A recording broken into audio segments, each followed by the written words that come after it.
It is time. It's that time of the morning when we start talking about the issues that matter. And this morning, the issue that we're focused on is homeless students in New York City. Just 2 days ago, we focused on the homeless student population here in Michigan, where I live.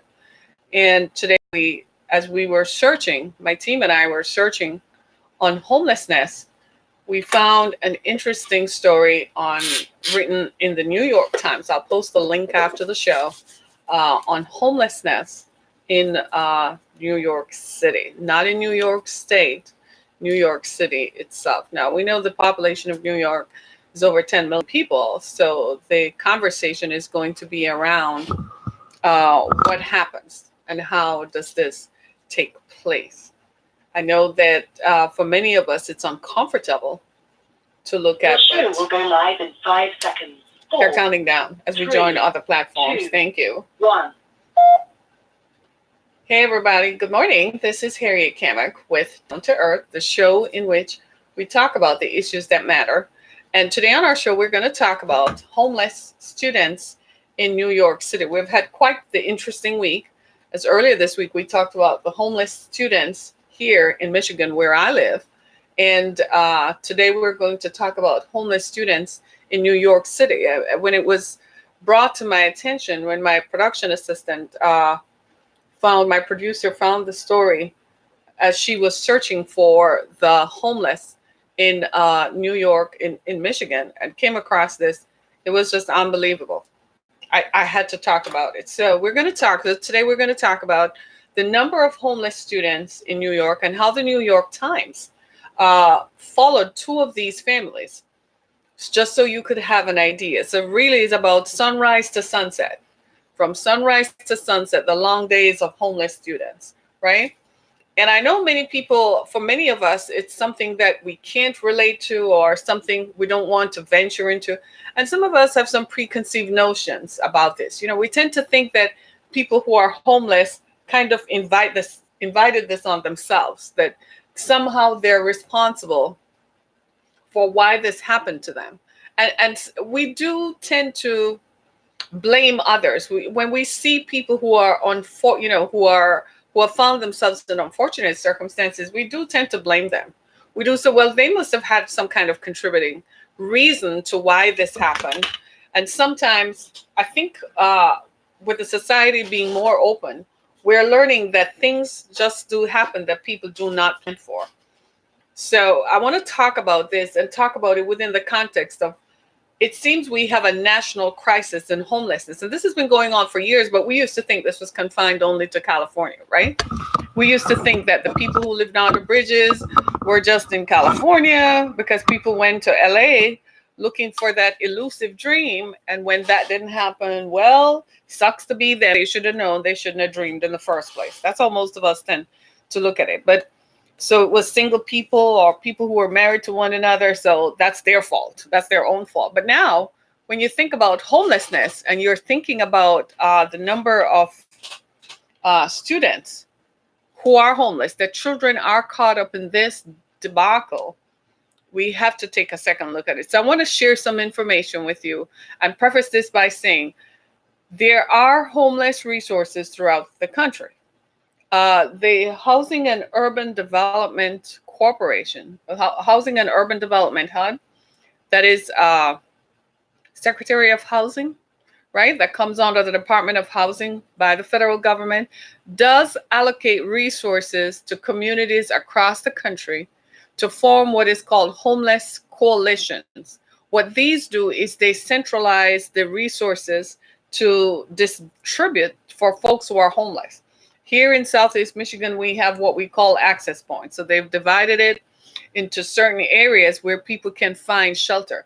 And especially at this time of the year, when it's colder outside, it's the humane thing to do. Nobody wants to see people under a bridge or see people struggling to walk in the cold. So there are resources. The problem is that there are more homeless people than there are beds to fill them up, than there are beds. In one story that I read, the average number of beds in a homeless shelter in New York City is 50, but there are hundreds and thousands of people who are homeless. How could the system capture that? So what you find is that access points and homeless providers are struggling to keep up with the demand. So we have to go to, well, what is the root cause of this? Why are so many people finding themselves homeless? Well, there are some contributing factors, right? I'm going to explore some of them, and with a view to making us all aware of what happens, right? Keeping in mind that we live in a day and age when people do not have careers anymore. And I think that's an important consideration to make. So, in looking at this, the statistics are, according to the New York Times, 114,800 students in New York City are homeless. I'm just going to read it for you. Uh, they sleep by daytime. They ride the buses and the subways in plain sight in front of all of us, and at night they sleep in squalid, unsafe rooms.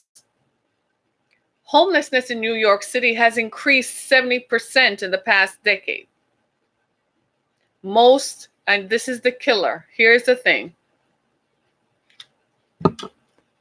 most were fleeing domestic violence. That made my stomach go crazy. I don't know about you. When I said that, my stomach went, whoa, right? Do you see what I'm saying? Most were fleeing domestic violence. That's an important factor and contributor to homelessness. The other thing that we have found that contributes seriously to homelessness is poverty. Because if people can't get stable jobs and childcare costs, dudes, we need to think about this. Guys and gals, we need to think about this. If you have children and your children are past 8 years old, say hallelujah to the Lamb. You've crossed over. You don't have to worry about childcare anymore and the costs of childcare, right? So it's kids running away from home. No, most of these are kids who live with their parents. The kids who run away from home fall into another category. They mostly they're in foster care if they're under 18, and they're at risk of being trafficked if they leave the foster care system. And as they get older, past 12 and so on, that's when they're most likely to leave. Most children who are homeless don't stay in the system. As soon as they get to 12 and so on, they start thinking of ways to get out, and typically they run away. In one of these stories that I read, the mother suffered from chronic homelessness. In fact, she was raised by her grandmother, and then she was after being raised by her grandmother, she ended up herself being after she was raised by her grandmother, she actually ended up being homeless. So she had children.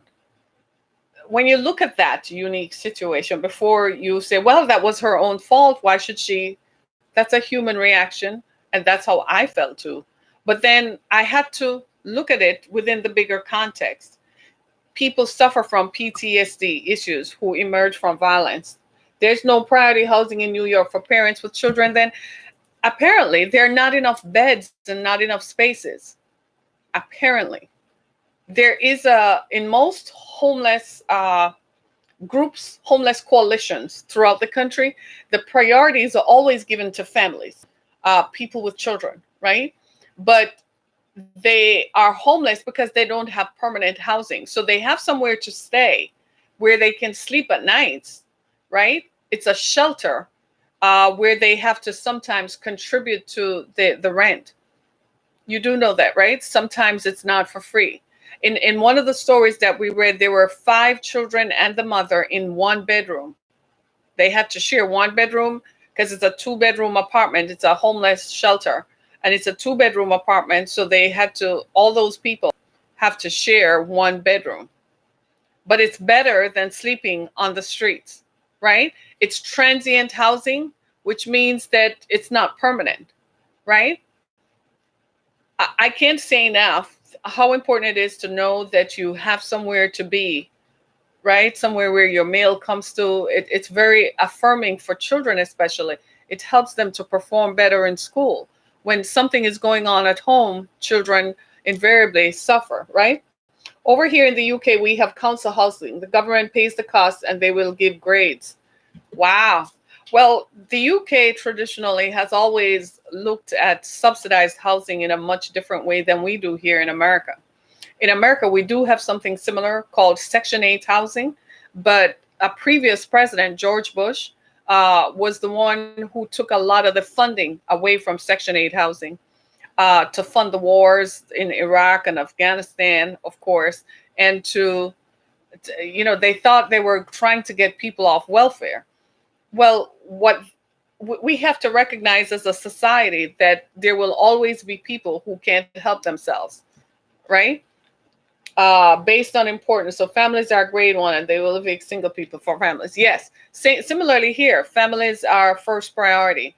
So they will find. I've often told homeless folks who come to me that if you have children, they are going to prioritize and place them in shelters first. Here in the U.S., we do it in the same way, especially here in Michigan, where we prioritize for families, right? So if a family comes forward, they put them up for the night or two until they place them in housing. In fact, sometimes people stay in some of these situations for 1 to 2 years. That's how long it takes for them to become stable. A lot of people are also homeless. I don't know about the UK, but a lot of people are also homeless here because of mental health issues. So they can't stay at a job long enough, right? Or they can't stay with family. Sometimes the families are just one step away themselves from being homeless, right?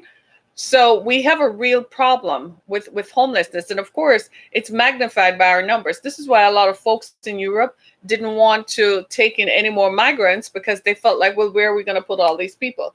Shelters is a different thing. Council houses are long-term shelters. Wow. Wow. So council housing is different, is a long-term shelter. Here we call it subsidized housing, right? We call it permanent supportive housing, which is a term that means it's permanent because it's going to be more than 2 years. It's supportive because it helps the person to become stabilized. So there's temporary shelter where you stay for a night or two or for a few months until you're placed in permanent supportive housing. The concept is similar. It's just it's the same concept, just given different names. Yeah, I could go on and on about this.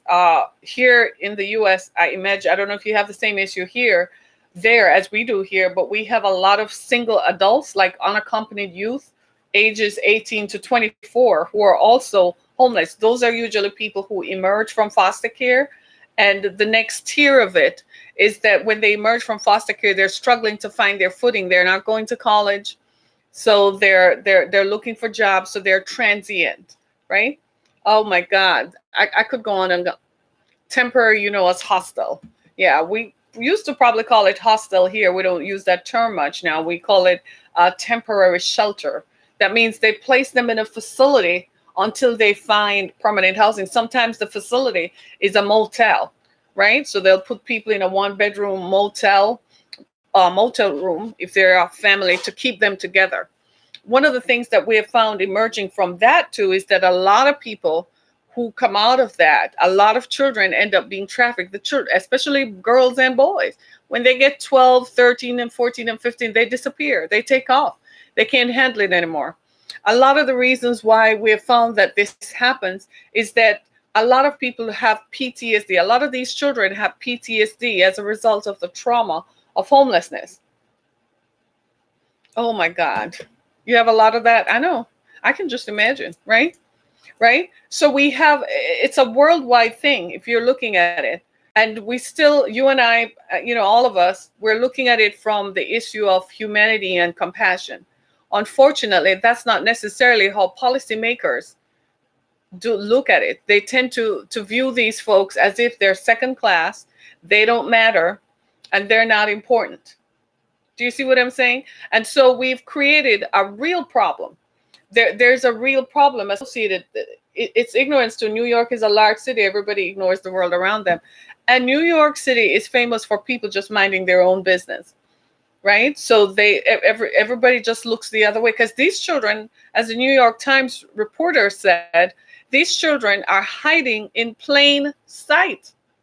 They're in plain sight. They're on the subways in front of people. I haven't been to New York in a while. I haven't ridden the subway, right? Last time I was in New York, I didn't take the subway. I just took cabs all around, right? So they're hiding in plain sight. These kids are there, right? Ask your mayor and governor in corrupt New York. I don't live in New York. I live in Michigan. When I have issues in Michigan, I tweet the governor and the mayor here. They deal with it, right? But I don't live in New York.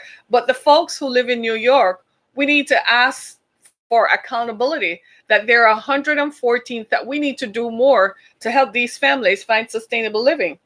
We don't, but big cities like London have the same issue. Yep. All big cities have the same issue because people tend to migrate to large urban centers looking for opportunities.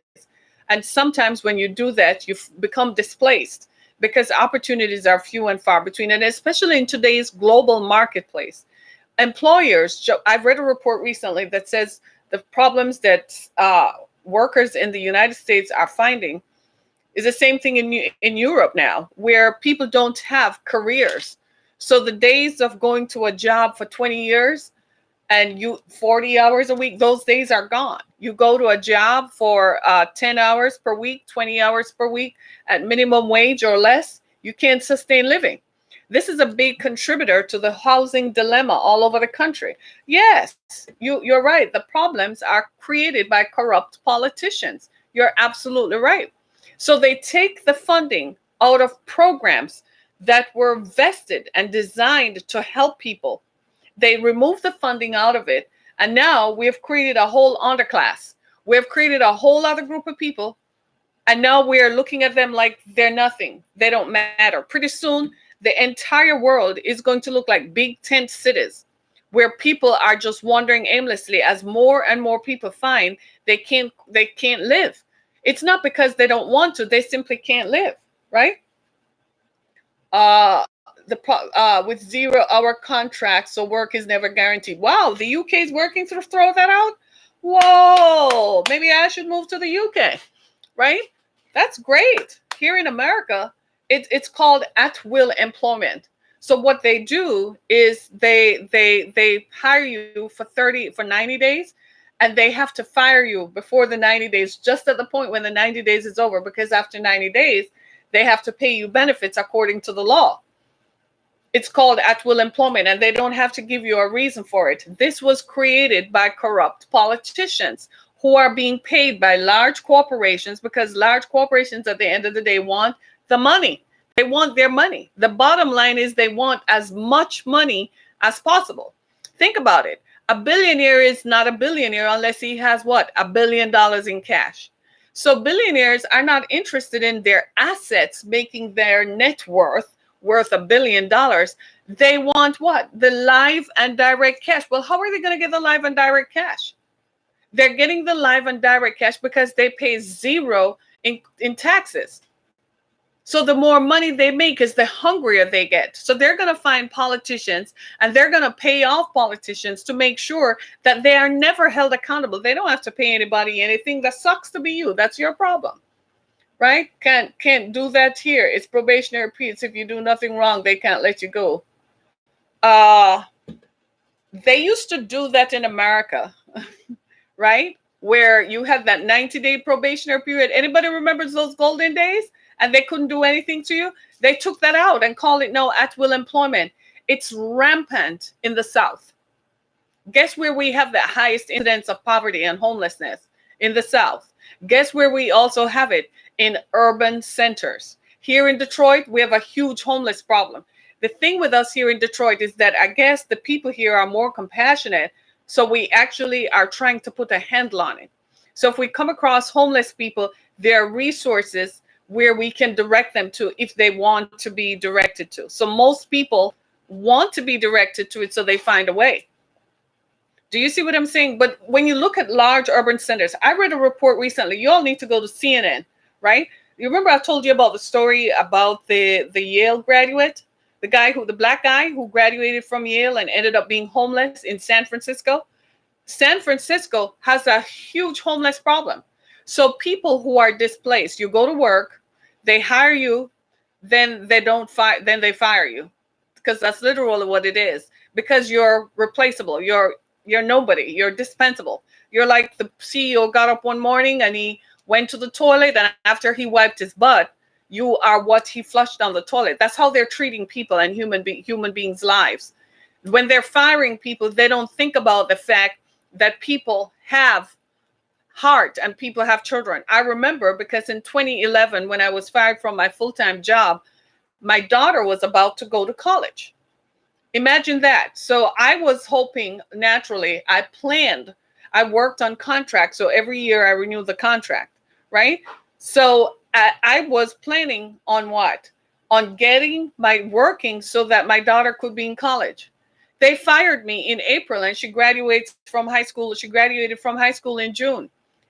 That was supposed to dash my daughter's dreams of going to college.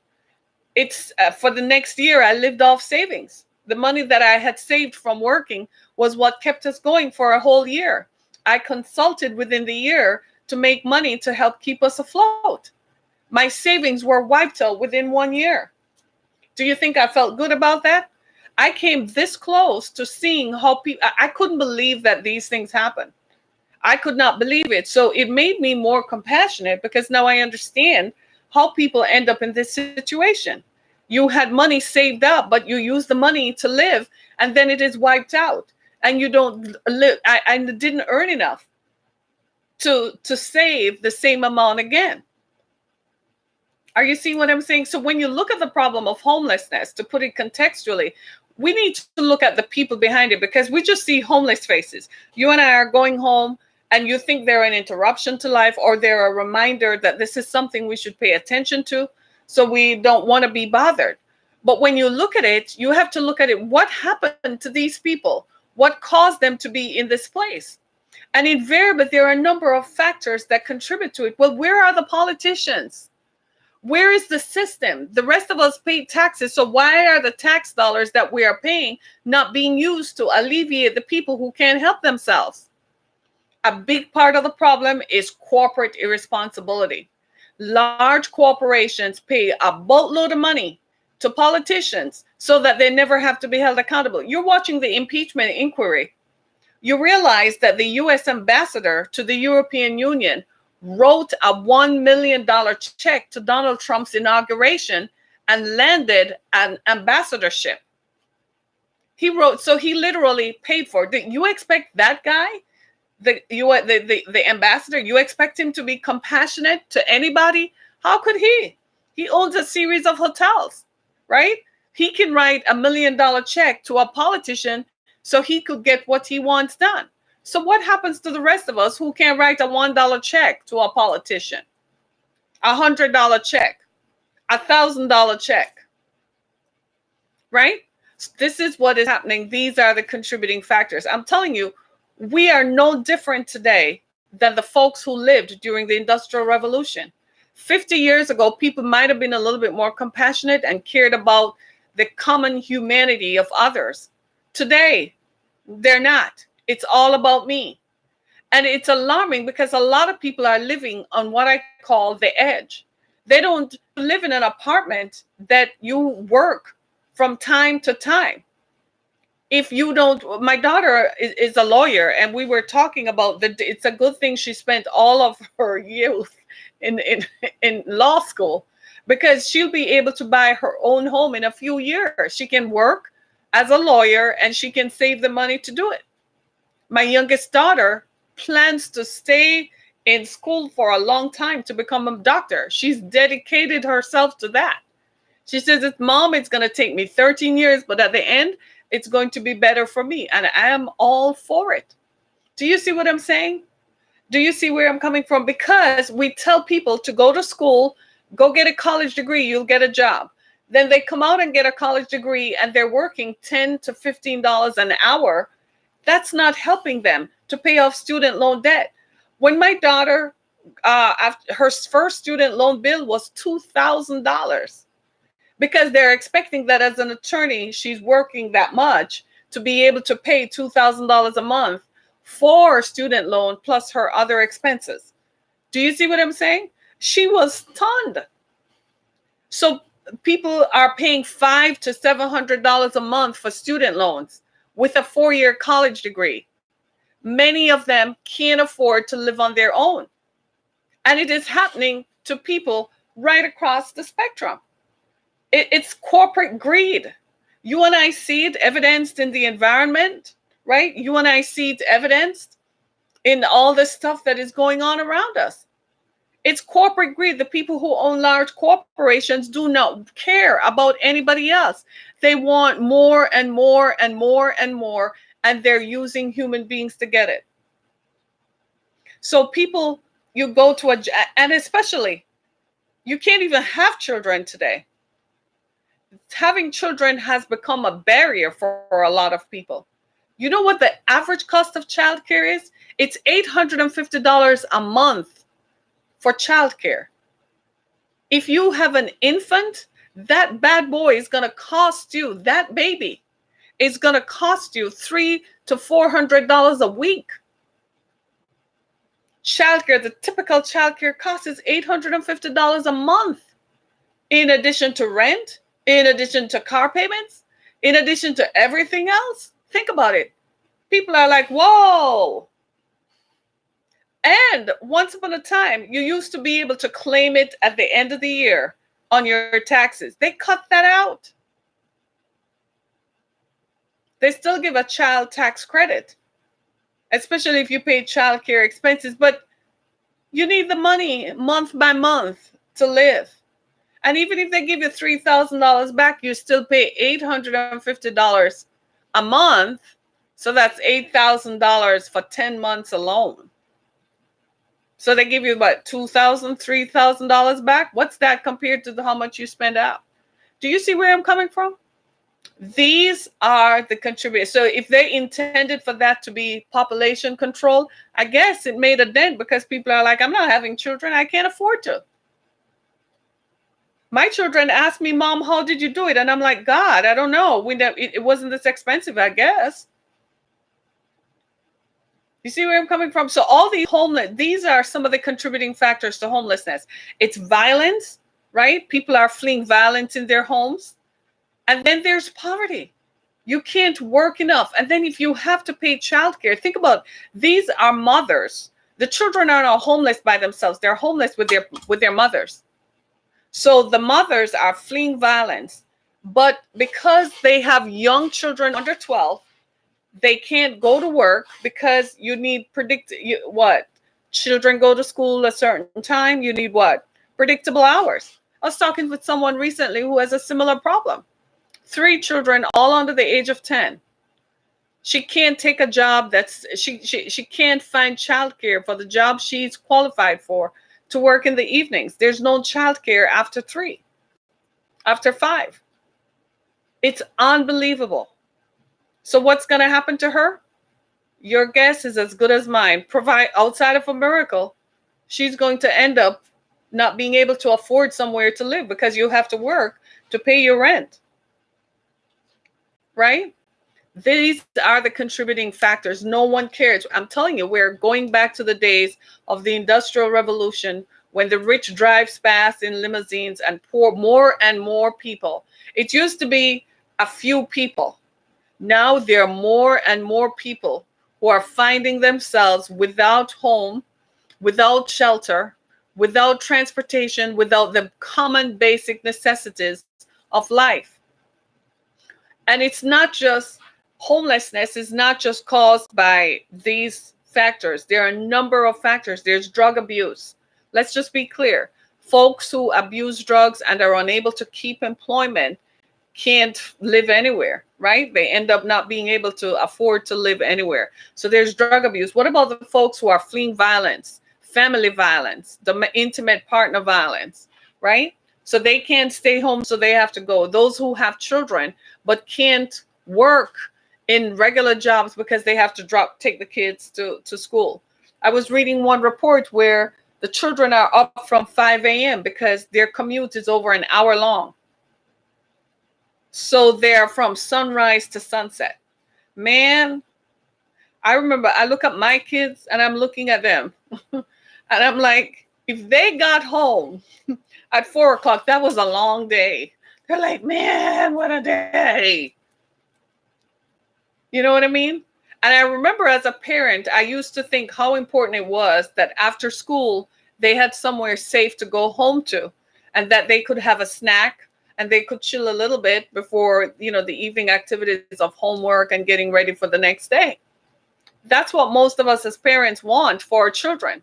It makes them feel better about themselves so they perform better in schools. So they have better access. It's setting them up for the next generation.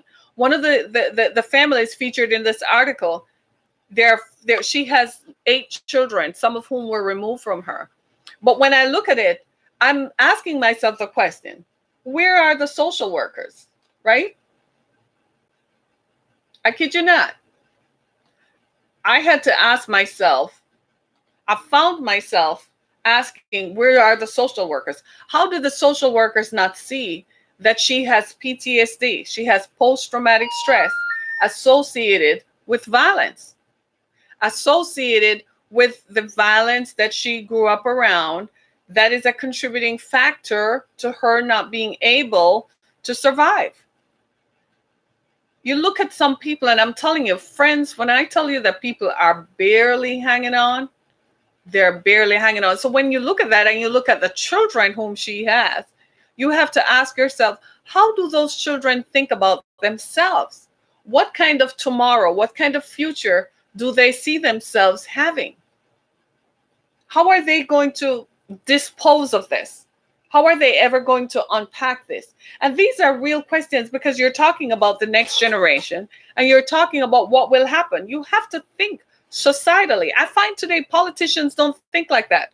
Politicians think within their narrow square kilometer, right? They think within the narrowness of their miles, of where they live and what will happen to where they live. They don't think about the stuff like what happens to people. Let me read what people are saying here. So true in Los Angeles. Someone is more likely to give a starving child on a street. At home, food wasn't guaranteed. Oh God, so true. But consider how bad it must be in comparison. Oh Lord, when a child will risk the abuse, my God, on the street, it's you see where I'm coming from. When you consider the 80s and the 90s, there was a huge scandal where social workers got a bonus. Yeah, for identifying these. But social workers also suffer from burnout. That's another thing. Social workers were getting a bonus from placing children in foster homes and foster care. So they were coming into people's homes, and the least of the thing that happens, oops, let's take the child out because they were being paid a bonus. That bonus was important to them. But the real question is what happened? This is why one of the things that I found out years ago is that sometimes they don't want, if there is violence in the home and they come and they investigate, sometimes they don't want to remove the children because they think the children are better off staying in the home, right? So they don't want to remove them. They want to keep the children and keep them kind of, because it's better. Because after a while, when you realize it, you realize that the children perhaps are paying the price, right? The children are the unwitting, this happened to them and they didn't choose to let it happen. It's mind-blowing. When I tell you that we have created a serious underclass, you have to look at it from a particular perspective. Think about it. If so many folks are disenfranchised and are transient, what does that mean? Well, how can it be better to stay in the abusive home ever? It's never. It's never. What they're looking at is what they look at is if they stay here compared to the evils that they know will happen to them out there, what is the best outcome?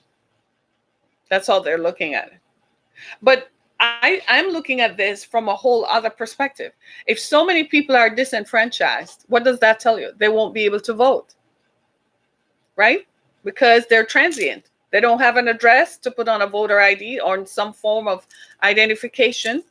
If they don't have money on transportation, how are they going to go to where they're supposed to vote? who is going into homeless shelters to enroll people to vote. Do you see what I'm saying? So you have to also look at it from the perspective that some politicians might think it is what it is. They're not going to vote for me anyway, so forget it. I don't care about them. Doesn't make us sound terribly human, does it? Nah. Nah, let me hear what you're saying. I think they look more of, if they remove them from their home, will it cost the state more?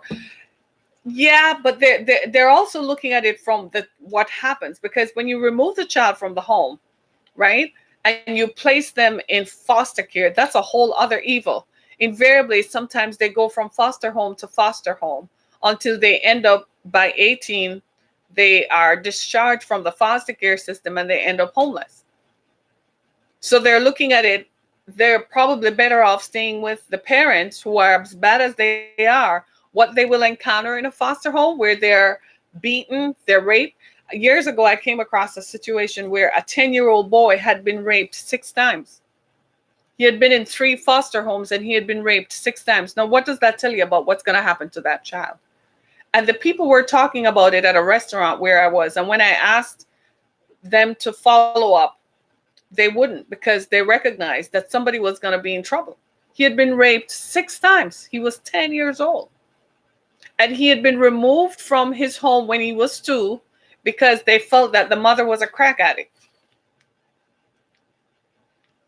Yeah, right? And when I looked at the picture of the little boy, someone had adopted him for Christmas and she was going to buy him gifts. And I said, he needs a permanent home. And he needs counseling to absolve him of his PTSD, the PTSD caused by the violence, that he didn't ask anybody to rape him. They raped him 6 times. He was 10 years old. Who does that? Who does that? Who does stuff like this? So when you see your child, you hug them. Lord help me. I have 2. A boy at 16 would soil himself because he used to do that to stop his father assaulting him. Oh my God. Oh my God. So it became his defense. And you think a child like that is not going to have PTSD issues? My friends, compassion you and I have in abundance. Care for our fellow man, we have that in abundance. But we need to ask and hold politicians accountable. Ask them tough questions. What are you doing about homelessness? What are your initiatives? What are you doing about this group of people and that group of people? Because they don't care. At the end of the day, politicians are interested in 2 things: your vote and your money, especially your money. So they will always look out for what we call special interests, people who are going to write them big checks. They're not interested in you and I. If you're not like Mr. Sondland, the U.S. ambassador to the European Union, he wrote a check for $1 million and got himself an ambassadorship. That's what politicians like. If a social worker thinks an abusive home is safer than an abusive foster home, what does that tell you about the system? Think about it. What does that tell you? If the social worker thinks that, what does that tell you? The foster homes why aren't they holding them accountable? It always comes down to this. It's the child's word against the foster parent. Very rarely have I ever seen foster parents being prosecuted for child neglect. Usually they put it down to the child is troublesome. In cases where they can prove that rape took place or physical violence, those people are treated accordingly. Oh yes, they are treated accordingly. If it is evidenced, right? Especially with children under a certain age, oh yeah. If they can prove it, if they have the evidence. But the thing with children in these situations is the children rarely come forward. They tolerate the abuse because the alternative is worse. You see what I mean? And so that's why the social workers are like, let them stay where they are, as opposed to putting them out there with so-and-so. At one point, I was going to be a foster parent. I kid you not. If a child said their parents abused them, there is no doubt. Yeah, but still you have to prove it. You still have to prove it, right? If my daughter, and nowadays, even with how the police are looking at abuse in the home, they're looking at it as if children today, because of social media, children today don't really want to stay home and listen to discipline and so on. What makes a foster child, less believable than a normal child? Circumstances. People, it's the human, how shall I say it? It's human, it's what we place value on. It's their human value. This is why it's not good to put people in foster homes, because they look at them as if they're valueless. Nobody wants you, so who cares about you? Right? Nobody cares. It's crazy. It's crazy. Sometimes when I look at these things, I'm remembering the Charles Dickens novels I grew up reading of the Industrial Revolution. We don't sound very different. I'm like, nothing much has changed, has it? Right? All humans are of equal value and everyone should think like that. We wish, but everyone doesn't think like that. Politicians definitely don't. Politicians view voters and view people as expedient. You are there to serve a purpose. So all these folks in foster homes, they don't care about them. Who are they? They're nothing. They're nobody. Do they vote? Are they in my district? Do they vote for me? That's how they look at them. So they don't care. And it's up to the rest of us to advocate for an end to this and to bring awareness to this. Right? But invariably, when politicians want to take care of their pet project, they look at projects that provide social services and say, enough is enough. Cut that program out. Sorry.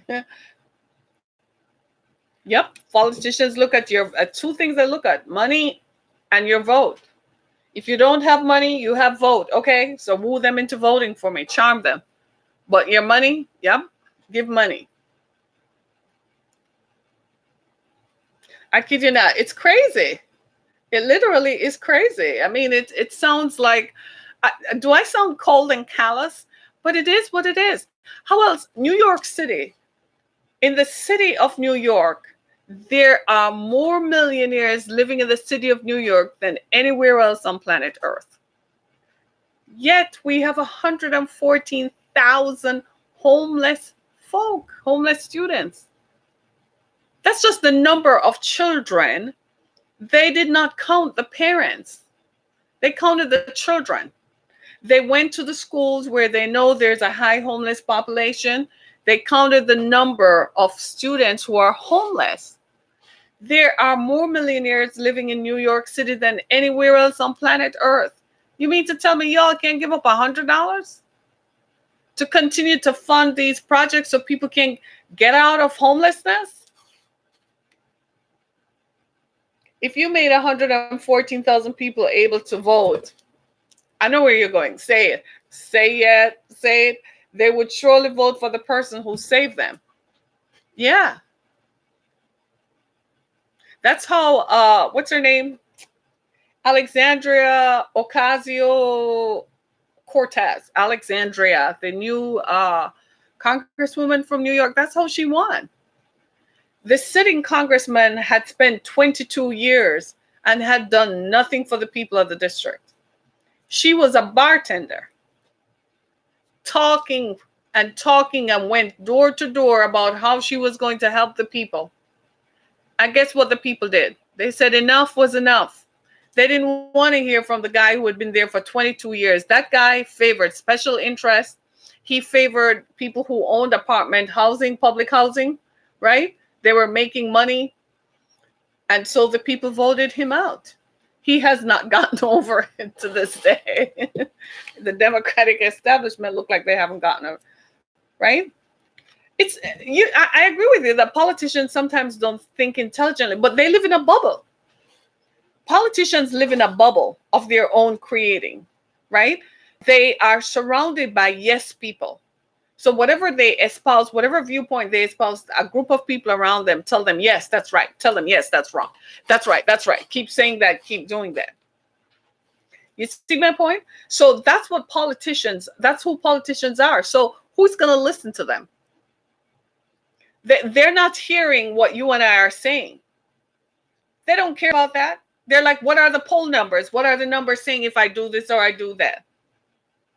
So they go with special interest. Then you have such and such a person, businessman, calling and saying, what are you going to do about this? This is affecting my bottom line, my business. So we wanted a democracy, but this is the price we pay. We got rid of feudalism. We didn't want kings and queens anymore because kings and queens were taking people's land and enslaving people. Right? So we got rid of that and we said democracy, government of the people, by the people, and for the people would work. You need real people, not system, right? So then we put in a group of people who still think like kings and queens. They still think they're the king and the queen, so they can do whatever they want with people's lives. Think, like I said, there are more millionaires living in New York City than any other city on planet Earth. Yet we have 114,000, and that's just who they count, y'all. That's who is registered in school. You can guarantee that there are 10 to 20,000 more who don't even see the light of day. I guarantee it. Living in abandoned subways, living under buildings, right? Living in places that you can't. These are people who sign up to be homeless. So they're counting them. These are the people who sign up and they go through the roll and count them off. I guarantee you the number is way higher than that. It's dictatorship under the guise of democracy. Sometimes I wonder about being a democracy, right? Because the way I look at it, it's not equitably distributed as we think it should be. Right? Even our entertainment icons are chosen. Right? And we got to look, we have to sit back and ask ourselves, are we any better off than the people? Are we better than the people who lived 200 years ago? Think the same. People are people, right? People are people. Anyway, I've come to the end of my show. Thank you for your contribution. I ask us all to take a deep breath, a cleansing breath, because this was a heavy subject. And it might cause some of us to think about things, but I encourage you, if you do find yourself thinking about it, find a way to help others who can't help themselves. I run a foundation that provides housing and services to victims of human trafficking. Go to my website, theexodusfoundation.com, make a donation to help us to continue to provide services to these folks. Now you know why I'm passionate about it. By the grace of God, go I. Hopefully, thank you so much. Hopefully, that's how you feel, by the grace of God, right? Politicians, we need to talk to these folks. We got to look at this in a different way, in a different context. And could you do me a favor? Could you all subscribe and download to my podcast? Sit and talk to them. I have. You'd be surprised. They're human beings. You'd be surprised what comes out of it. I have. Sometimes they don't want to be ignored. And it's one of those things that people didn't choose this. It happened. And like I said, when I lost my full-time job in 2011, if I didn't have a support system, it would have been me. I had savings that carried me for a year, a little over a year and a half. And then I could move into another facility. I paid rent up front and so on. I was still using my savings and I was consulting, right? And then there was my mom, right? If I didn't have that, today I own my own home and some other stuff. Right? Thank you for being so compassionate.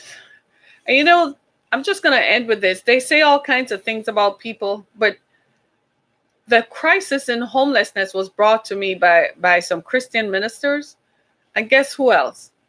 The Muslim Brotherhood. They were the ones who told me that you need to look at this in a different way. They're like, have you ever been to the soup kitchen on such and such a place? I didn't even know it existed. And I said, what are you doing there? And they said, well, we go, we contribute, we fund it. A group of us get together and we give up, a certain amount of money per month to help feed the homeless. That's why I don't judge a book by its cover. Because you would think with all that they say about people, you would think that they don't care. They give. You would be surprised. Are there problems in every community? Yes. But they do give. So I encourage you and I ask you, human value, religion doesn't add or decrease that. Absolutely. Thank you. Thank you for saying that. So I ask you to help us. Right here in Southeast Michigan, I'm part of the Homeless Coalition. And what I do is we have certain access points that we have the information on how to alleviate homelessness in the southeast corner of Michigan, right? It's mind-blowing. I didn't like talking about this. Can you tell? I didn't really want to, but somebody had to. And if I hadn't seen it, I remember, and I'm going to close with this. My mother wanted me to see this from a different angle. And she was part of a church that provided food to a needy group of people, a needy part of the population in Detroit. And she kept telling me to come. And I didn't want to go. And then one day I showed up and I was shocked. Thank you. I cried. My mother had to hold me up as I stood there and cried at the need that I saw. It broke me. When I say it broke me, it broke me. I remember getting back in my car and going home that day and I think I have issues, right? And the following week I went back and there was a young woman there and I had on, my daughter had just given me her MSU, Michigan State University, pink, pullover. I was wearing that and my boots because it was early November. And there was a young lady who walked in and she had on flip-flops. And they didn't go down well with me. And I'm thinking, I keep boots in my car. So I took my boots off and gave it to her. And I'm like, I just need to walk from the building to the car. I'll be fine. I have boots in my car. And she said, no, I can't accept it. I said, yes, you will. And I took my pullover off and gave it to her. Right? And my mother said, I knew. She said, I knew this would happen. And it made me think, but for the grace of God, go I, right? Flip-flops. It was November, you all, in Michigan, wearing flip-flops and spaghetti straps. That wasn't gonna, no, I was like, no. I was like, nah. Right? Right. So you see where I'm coming from? So you and I, we're kindred spirits, right? We're kindred spirits. You empathize as much as I do. You see and feel the compassion of the hurting. Go to my website, theexodusfoundation.com. Help us to help others. And I ask you kindly, wherever you see it in your community, in your area, help those who can't help themselves. Because just sometimes, some of us are able to get up out of situation when things go bad. And then there's some of us who simply can't do it. Thanks so much, everybody. Love you all. Be blessed. See you tomorrow.